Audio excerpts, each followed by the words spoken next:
Chers frères et sœurs, recevez mes salutations en Jésus-Christ et chers amis.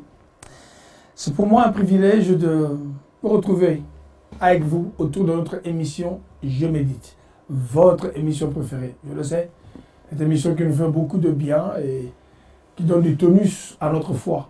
N'hésitez pas à nous partager également vos réactions, quelques éléments si vous pensez qu'il y a un commentaire, pourquoi pas, et une idée à donner, ça nous permettrait justement d'échanger de points de vue. Vous pouvez permettre que je puisse prier pour que nous puissions avoir un même état d'esprit et regarder dans la même direction. Notre Père, nous te rendons grâce pour ce moment privilégié que nous avons avec toi. Merci pour la vie et merci pour ta protection et ta sécurité. Nous bénissons ce temps et nous laissons au Saint-Esprit de patronner ces moments. Dans le glorieux nom de Jésus-Christ, notre Saint-Seigneur, juste prier. Amen. Voilà, je me propose de lire avec vous la deuxième épître de Corinthiens, l'apôtre Paul bien sûr, au chapitre 12, du premier verset au verset 4. Il faut se glorifier. Cela n'est pas bon. Viendrai néanmoins à des visions. J'en viendrai à des visions et à des révélations du Seigneur. Je connais un homme en Christ qui, voici 14 ans, était-ce dans son corps? Je ne sais. Était-ce hors de son corps? Je ne sais. Dieu le sait. Fut ravi jusqu'au 3e ciel. Et je sais que cet homme était dans son corps ou sans son corps. Je ne sais, Dieu le sait. Fut enlevé dans le paradis et qu'il entendit des paroles ineffables qu'il n'est pas permis à un homme d'exprimer. Et ce texte est assez impressionnant parce que l'auteur, qui est l'apôtre Paul, j'ai vu une progression même dans sa défense.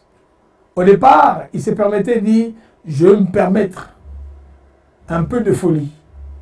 Je vais me permettre de vous citer un petit peu un certain nombre d'éléments de parcours que j'ai connus avec le Seigneur, ce moment des souffrances et des peines. Peut-être qu'on n'en a pas besoin de le lire parce que Dieu le connaît. Est-ce que Paul était-il obligé de citer toutes ces choses? Peut-être pas. Mais là, je vois bien aimé une progression dans sa manière de parler, dans son apologie. Paul dit ceci, il faut se glorifier, cela n'est pas bon. Mais j'en viendrai néanmoins à des visions et à des révélations du Seigneur. Là, ça change. Là, ça change, bien aimé. Parce qu'en fait, si vous voulez, l'apôtre Paul est en train de parler de lui-même, en fait. En fait, il dit, je connais un homme. Je voudrais vraiment relever 2-3 éléments. Parce que nous avons toujours tendance, et nous voulons montrer aux gens ce que Dieu a fait avec nous.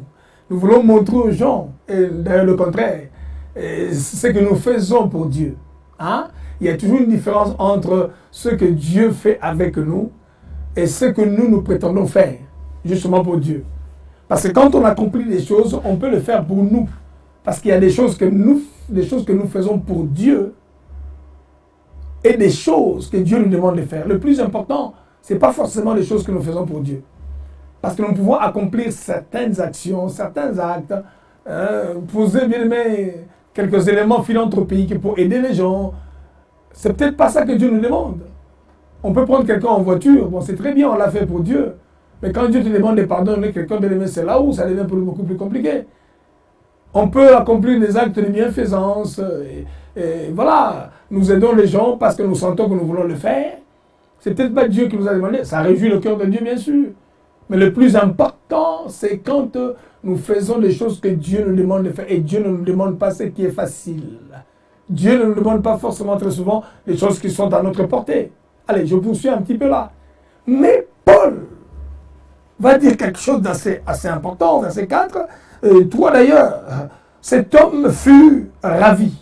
Je voudrais prier pour ça, parce que la Bible nous dit dans ce même livre, bien aimé, dans le premier épître de Corinthiens, aspirez au don de l'esprit. Aspirez. Mais je voudrais prier pour que notre manière de servir le Seigneur ne soit pas seulement terrestre. Qu'on ne se limite pas seulement aux choses que nous voyons sous la terre. Nous prions Dieu, c'est très bien. Nous avons des maisons, nous avons des voitures. Nous voyons peut-être des miracles qui se passent sur la terre, c'est très bien. Mais je voudrais prier, comme l'apôtre Paul dit, je ne sais si c'était dans son esprit. Il voulait parler d'un moment d'extase. Ça s'appelle la prière en extase. Et la prière en extase, c'est un voyage que nous faisons avec Dieu dans les sphères spirituelles. Mais on ne peut pas continuer à servir Dieu tout en nous limitant seulement aux choses charnelles et naturelles. Voilà pourquoi nous croyons que notre vie est seulement naturelle. Nous croyons qu'avec les maisons que nous construisons, les voitures qu'on s'achète, des belles maisons, des belles apparences, c'est pas mal, des accoutrements, des bijoux, des parures. C'est très bien ces choses, mais il n'y a pas que ça. Il y a quelque chose d'excellent, des plus puissants, bien aimés, qui est au-dessus de nous. L'apôtre Paul dit, je ne sais pas, cet homme fut ravi.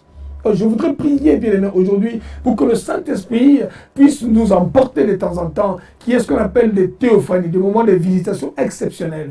Mais quand Dieu permet que tu voies pendant une seule seconde, quand Dieu permet que tu puisses pénétrer des réalités surnaturelles, bien aimé, je peux t'assurer que ta vie sur la terre sera différente. Notre problème, c'est que comme on n'a rien vu, comme on n'entend pas, comme, bien aimé, il n'y a pas eu un jour où nous avons, bien aimé, l'apôtre Paul dit, je ne sais si c'était dans le corps ou dans l'esprit. Donc je voudrais prier pendant ce temps pour que Dieu puisse nous transporter un jour. Pour que Dieu puisse nous ouvrir les yeux, bien aimés de la foi. Pour que Dieu puisse permettre que le voile tombe un peu de nos yeux. Pour que nous puissions voir l'excellence. L'excellence, bien aimé, des choses du royaume. Ça changerait notre manière de vivre sur la terre. Ça changerait, ça créerait, bien aimé, je pourrais dire, une grâce de détachement à ces choses qui sont éphémères.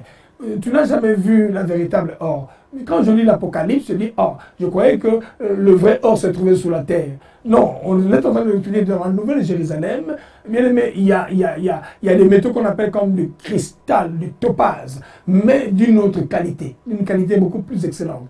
Il y a autre chose de plus puissant, ravi en esprit. Je voudrais prier pour que, au-delà du naturel des choses que nous voyons là, que Dieu nous donne des expériences puissantes, mais avec lui. Je ne parle pas de la sorcellerie, sortir de son corps pour aller faire des choses. Non, je ne parle pas de ça. Mais je parle d'un voyage en extase. Non pas pour dire que je veux aussi sortir. Non, non, non, non, non. Je voudrais que ce soit sous la conduite de l'Esprit de Dieu. Comme Paul, comme Ézéchiel, il me transporta en esprit. Pas que les esprits maléfiques te transportent pour te ramener dans le deuxième ciel, là où il y a des choses qui ne sont pas de Dieu. Non, je ne parle pas de ça. Mais je parle de ce voyage voulu par l'Esprit de Dieu pour être une expérience puissante. Ce qui va changer certainement ta perception. Ça changera ton comportement, ça changera ta vision, ça changera tes actions et tes réactions. Est-ce que je peux prier avec toi pour dire Dieu, Dieu, nous voulons voir ta gloire.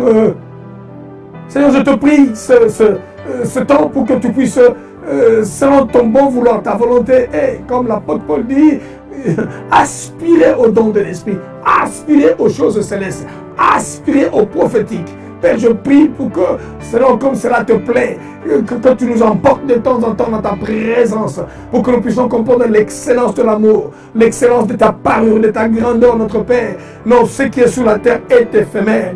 Ce que nous trouvons sous la terre n'a rien à voir, Seigneur, en excellence, en beauté, en densité, en puissance, par rapport aux choses cachées qui sont dans les cieux. N'est-ce pas, toi, dans la Bible, dans la parole, tu nous dis, lorsque vous priez, dites, notre Père, que ta volonté soit faite sur la terre, comme c'est déjà fait dans le ciel. Permets que nous puissions expérimenter, Seigneur, dans ta volonté, dans ton amour, selon que tu veux dans ta volonté permissive, des choses excellentes du ciel. Nous te disons merci, parce que tu es un grand Dieu. Nous voulons nous attacher, nous accrocher à toi, pour que nous ne puissions pas manquer l'excellence qu'il y a auprès de toi dans les cieux. Nous te disons merci, et Seigneur, je te prie, tel que si cela te plaît, oh Dieu, s'il te plaît, fais-nous vivre ta gloire, pour que nous puissions voir, comme Paul, dans l'extase, dans ce voyage spirituel, invisible, avec toi, pour que nous puissions expérimenter des grandes choses. Nous te disons merci, parce que tu es un grand Dieu. Saint-Esprit, emporte-nous dans ta présence. Saint-Esprit, emmène-nous dans tes sphères, pour que notre intelligence soit illuminée, pour que nous ne soyons pas distraits par des choses éphémères qui sont sous la terre.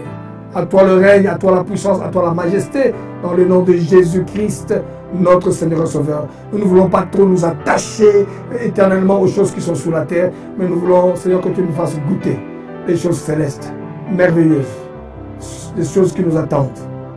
Et là où nous vivons notre éternité avec toi. Dans le nom de Jésus, notre Seigneur et Sauveur, j'ai ainsi prié. Amen. Bien-aimés, nous atterrissons dans notre prière d'aujourd'hui, bien sûr, et continuez à nous suivre sur Maranatha Télévision, la chaîne 142 sur Orao Télécom, bien sûr. Et n'hésitez pas à vous abonner, j'insiste, parce qu'il y a pas mal de choses, bien aimés, sur notre chaîne YouTube Maranatha Télévision. Que le Seigneur vous bénisse, hein? Demeurez bénis sous le regard de Dieu et que le Saint-Esprit ne manque pas de nous faire expérimenter à nous tous ces choses célestes dont nous rêvons, dont nous attendons la venue et l'accomplissement. Amen.